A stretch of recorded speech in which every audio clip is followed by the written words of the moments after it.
2 weeks, the Chinese government has tried to keep a tight control over news about the violent protests that rocked Tibet. The Chinese invited journalists from around the world to visit Tibet this week, authorities thinking they could control what the reporters would see and hear. It didn't work. Here's ABC's Stephanie Tsai. It was a carefully choreographed tour for only a handful of journalists. The point, to showcase places that had been destroyed by Tibetan rioters.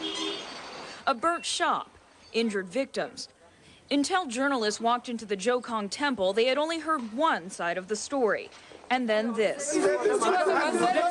Roughly 30 Tibetan monks, clearly not invited. There was a situation of high commotion and confusion. Some of them were crying. They were clearly very agitated. It is the first time since the crisis began that the world has heard from the Tibetan monks in Lhasa. They treat us unjustly, cries this man, referring to Chinese security guards. They lock us up, don't allow us to go out. Another monk says, we don't have freedom, we just want freedom. It was a stunning moment in front of Chinese authorities who've shown no tolerance for dissent.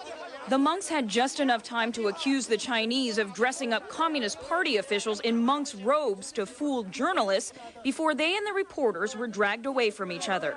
Two men came behind me, two security guards, and they each grabbed one of my arms and pulled me away from the area, so I couldn't hear any more of what was going on. But it was really an extraordinary event. And it was clearly not in the script. As for the monks, Chinese officials have not said what will happen to them, but they'll likely face arrest and criminal charges for speaking out. Stephanie Tsai, ABC News, Beijing.